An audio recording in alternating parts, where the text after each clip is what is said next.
My name is Rudolph Greenwich. I'm an employee of Kings County Hospital, where I've been there for the past 28, going on 29 years now. Yes, I am an essential worker. I work in the CPEP, which is the emergency room for the psych patients. I live in Long Island, and I've been out there since 2006. And one of the problems I'm facing right now with the mortgage company is that the mortgage company is trying to push a modification as fast as possible. I was sick with the COVID last year from February to July. After that, I returned to work. Of course, I done used all the finances I had, so it was a little difficult on that side. COVID for me was horrible because I was admitted to the hospital, Nassau County Medical, where I was there alone. And that was the frightening part about it, the sickness. It's not so much that you're sick and you might or might not get better, but it's that nobody else is there to see. Your family members can't visit.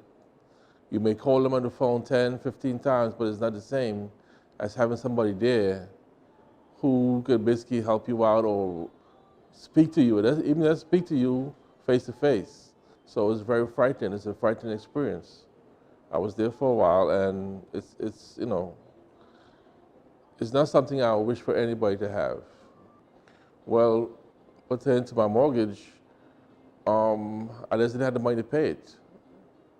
I just didn't have the money to pay the mortgage, so of course the mortgage company, they start calling and they asking for their, they call you, different people call you to ask for the same question.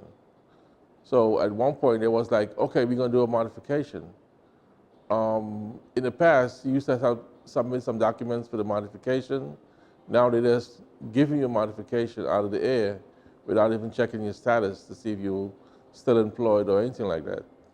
Well, after doing some research and speaking to one of my friends and them, I was turned on to Brownstone NYC, and they said, go meet with them, have a counseling session and explain the situation to them about the bank and your finances and stuff like that, and maybe they will or may be able to help you. And this is where I'm at right now. Once I came in and I spoke to the Mr. Shelton, who is the head of Brownstone right now in Brooklyn. He explained certain situations to me that they could do to try and get the bank to hold out on the payments, give you a chance to recover before you start out to make the payments. Rudolph is one of at least 5 or 6 people that have come to me over the past 2 months with similar issues where they're very worried about what's going to happen to their house because they probably got a forbearance agreement for 1 or 2 months, but the situation is still not resolved, and they're not getting clear answers from the bank and the servicer. So our job is to make sure they're aware of all the opportunities that are available to them to make sure they can actually save their homes. And as a social impact focused company, we want to make sure that we are here to help the people that really need this help because this really impacts their lives. And our job is to make sure that we can make a difference that way. There's certain information that the bank won't tell you to be able to help you, like to apply for a stimulus through the government program or whatever finances you could get from the government to help you with the program, with your payments. They're not doing that. They're just saying, oh, go to this website, go to that website. But picture you were sick and you visit all these other websites looking for funding. It just won't happen because your mind is not there. The temperament of it is that I was sick, so I can't even focus. Picture you can't breathe, then you can't breathe. Somebody telling you, oh, go to this website. It's not going to help you. They give you like 3 months to start to make the payments. So either you find another job, do 2 jobs, or try and catch up because nobody wants to be homeless. To add insult to injury, Rudolph is a hardworking guy that works at the hospital.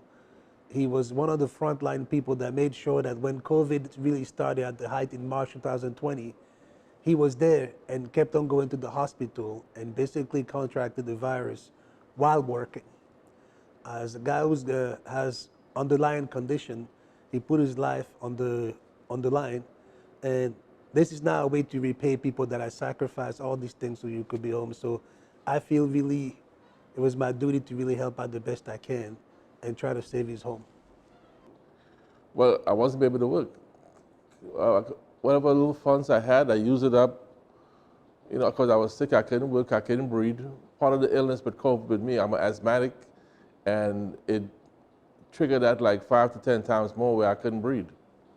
So I had to like basically stay home and try and recover from the COVID after I left the hospital. Shelton educates you on the process of what the banks then will do because he was a bank guy himself. In that perspective, you know exactly what to ask for, and he himself is right there educating you and showing you different literatures and stuff like that so it could guide you along the way to have the where you could afford it. I've seen way too many people being taken advantage of, and as a real estate professional who's known about financing, I really wanted to help him, and the answer was, show me your paperwork and we'll make sure that we can solve this problem. I wasn't going to allow the bank to basically steal his property based on a technicality. So the idea is we're going to stop whatever the bank is trying to do.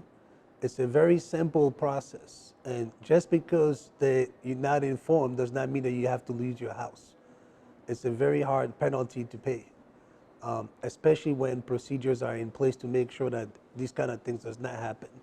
The government went and actually set up all these measures to make sure that hardworking Americans don't lose their homes. And just by not having access to information, people are being taken advantage of. And Brownstone is here to make sure that that's not going to happen. For moving forward with Brownstone, I've seen a lot of more changes with the bank. It's a lot more open, and you educate yourself more when you speak to somebody who knows more about it than you. It's okay to ask for help if you don't know. My advice to people individuals who's going through different similar situations is that reach out to somebody and get the help you need. It doesn't mean for you don't want to talk your business out there or you don't want to put people into your space, but the help is out there for you to acquire. You have to go out there and get it. Make a phone call, set up a meeting, go out there and get the help that you need. I did, and my situation has turned around. Like I said, about 80% it has turned around. So, I mean, anybody else out there, my advice to you is to please get the help that you need. You don't want to lose your home. Nobody wants to do that. My name is Rudolph Greenidge, and I'm proud to work with Brownstone NYC.